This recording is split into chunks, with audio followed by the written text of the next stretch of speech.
Hey everybody, it's Michael from Bay Area Hiking Guides, and I'm up here to talk about a park that I'm currently in right now. That's just an amazing park, a place you definitely want to check out for a lot of you Bay Area adventurers. Alright, stay tuned.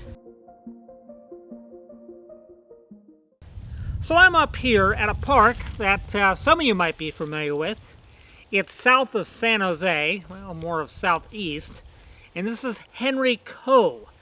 A grand park at that. Not only that, it's the largest state park in Northern California and the second largest state park in the state of California. The other one being Anza Parrilla, which I've been to too. That's more in the south, down south of California, and that's east of San Diego. But we're not going to be talking about Anza Parrilla. We're going to be talking about Henery Cove. Okay, so this is a really, really cool park, and I love it a lot. And it's massive. It's so big. Now, when I checked everything out, it seemed like they had 13 zones. And all the park is brought together in sections of zones. Pretty amazing. For me to cover the amount of territory this park has, it'd take me a lifetime. And I've just barely scratched the surface. It is huge. You want big giant oaks? They got it. You want lakes? They got it. You want big creeks? They got it. They got oak trees. They got rolling hills. I mean, just everything. And during the fall, which happens to be right now, there's some beautiful, amazing fall color out here. A lot of black oaks with some gorgeous colors. And if you still got a few weeks, so definitely want to check that out. I've also heard of it being pretty remarkable in the spring. I backpacked out here in the winter, so I didn't get really much of that spring color. But when the spring comes, I'm going to go back here and check it out. I have so much more to explore this park. But I've heard the stories that there being some pretty amazing wildflowers out here. And as well as during September time, you get a lot of tarantula action out here. If I'm not correct here, I believe they have a tarantula festival that goes on here at Henery Cove. Now, for the backpacking process of this park, it's fairly pretty easy. It's almost like Castle Rock State Park as far as how you go about getting your backpacking permits and all that. You don't have to do any of that hocus pocus with mailing in forms and all that other garbage that goes along with it. All you have to do is you go to the park, and some of the places have actual people where there's a ranger station you can talk and pay them up and all that other good stuff. But other than that, you just get your permits. There's a post and a form, and you just sign it right there in the parking lot. Tell them how many days you're going to be gone. You put the money in an envelope. Boom, boom, boom. You put it in the Iron Ranger, and you're set. Just awesome. And that's what I really, really enjoy about this park. It just makes the whole process a whole lot easier. It's $8 per night for the car, and then $5 per person for each night. So it's more to keep your car here than it is for a person. But if you have somebody drop you off here and you go disappear, well, it'll be a lot cheaper. Only be $5 a night. That is cheap. I mean, what does it cost for the St. Francis in San Francisco? Anybody leave a comment down below, tell me. This park is so huge, I could backpack through here several months and still haven't covered all the ground. I mean, it's that big, guys. They got a lot of horse campgrounds as well, so if you like to trek out there with your horse, they got some options there. Just a great park. It's really a special place, and I really, really do enjoy a lot that it has to offer. Especially this beautiful oak here, and along with many others. So I'm going to go ahead and take you guys along and show you some incredible things about this park. So stay tuned. Alright, so we're going to wander through here. You can see a lot of the fall color. This is the Forest Trail. Real awesome trail to check out in the fall. Cool chair to check out in the spring too. Really family friendly. You can take your kids through here. Not a lot of mileage, really good for beginners, and just an awesome section to explore, and a lot more welcoming for families and kids and people that are more in the beginner area. So it does have a lot of diversity available to a lot of hikers in just different levels of hikers. So don't think that this is just elite because of how big it is. And this is just an awesome trail to check out in general. One of my favorites. You know, I haven't really explored a lot of the park, and this is my favorite trail that I've checked out so far. One of many. And then they also have markers. We've never seen any of the. They have pamphlets available for people that are going through the park to check out different sections and then learn more about them. Maybe there's some kind of tour guide thing that they do, but there is the markers there for people that want to have that guided tour. But we haven't seen any of the pamphlets available in there. But there's Beth checking the area out. Now, not only is there a lot of black oaks in this section, which are really awesome to check out, but there's also some really awesome manzanitas that are pretty dang big, and then madrones as well.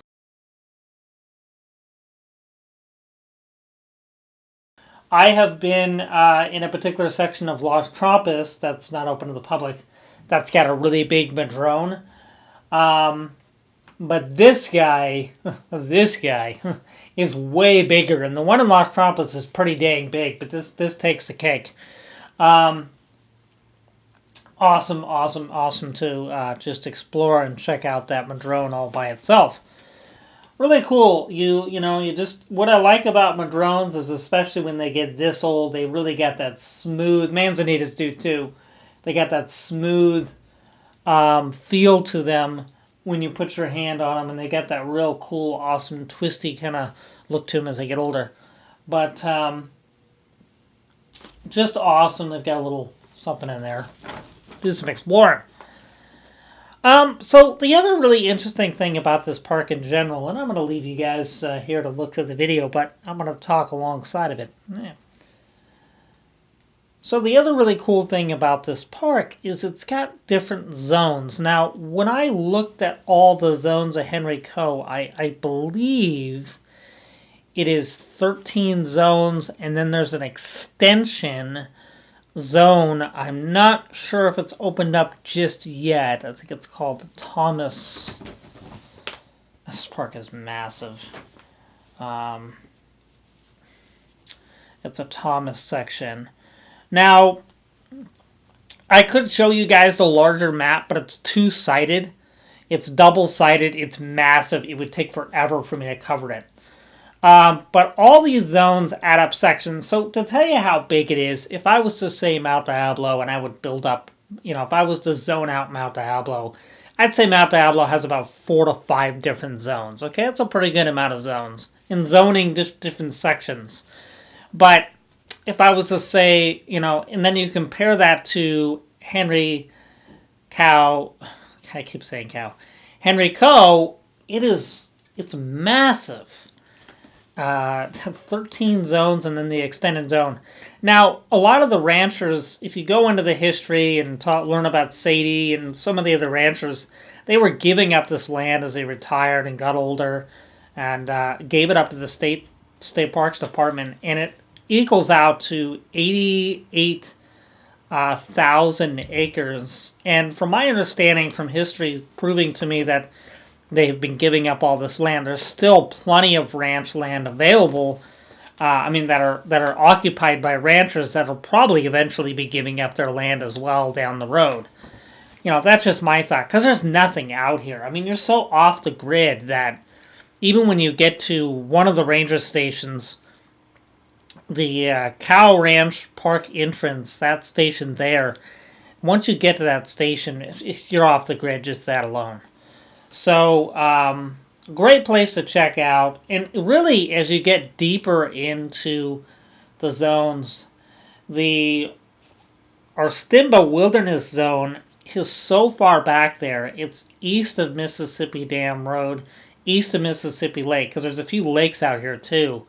They're just way out there. It kind of will give you that feel. As I looked at photos of very few that were available, you can see just some of these, you can see how far back it is, but it also gives you kind of that visual of like what it used to look like back in the day. Now, if you go into history, there's a lot of history about here. We have that wonderful Joaquin Murrieta that explain, him and his bandits went around here all the time. But also, if you look into the history, it was a lot of the California Grizzlies that did a lot of hunting out here for California Grizzlies. They're no longer in here anymore. California Grizzlies are long gone, but this was a prime location for hunting of those California Grizzlies. But the Arstimba Wilderness is so far back there. I went into All Trails to look up kind of any information about it as far as photos and is there any hikes and stuff about there. It's very few and far between. It's so far back there, it would take several days just to get back there. I'm not kidding. Unless I'm pulling 20s, and even then, if I'm pulling 20 to 25 milers, even 30 miler, it'd still take me over a day. So, it's more for the elite hikers. You got to be a really good navigator because apparently a lot of the trails in there are they're pretty faded. It's your navigation skills have got to be pretty good, and you're so out there, so I'm sure your phone ain't gonna work. It goes far back in there. It's just a tons more area to explore, and it leads me to think that there's probably not a lot of people that have been in there, so it's less traffic. The solitude in this park alone is huge. Now the Mississippi lake that they also have Coit Lake. There's another lake in here. Oh, there's so many little things. There's also Jackrabbit Lake, which is way out there. That area is just that they do something in the spring where they allow you to drive out there on the dirt road, and you can go and camp out there because it's so far out there. So they open to the public to drive out there. And it's like once a year, it's this big event. But other than that, the solitude is it's a 10 out of solitude. So which tells me that you're going to be getting a lot of mountain lion and bobcat that are going to be roaming that area because there's less people, which is right up what they want. It doesn't mean they're going to come and bite you in the neck. It just means there's less people, so they're going to enjoy that solitude and enjoy just being out there in the wild. Now, this area has a lot of down-ups, which are up-downs.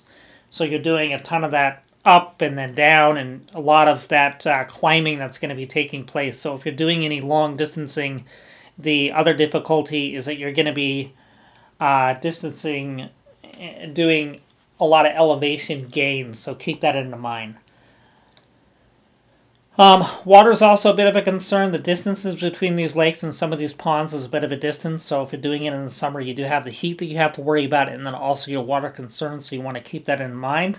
A lot of the creeks that come through here are pretty nice, but they do dry out quite a bit during the summer months. But they are pretty crazy in the winter. They start turning into rivers practically. And they can get pretty high and pretty fierce in the winter, so keep that in mind as well. But other than that, a lot of exploring to do. There's over 250 miles of trails now.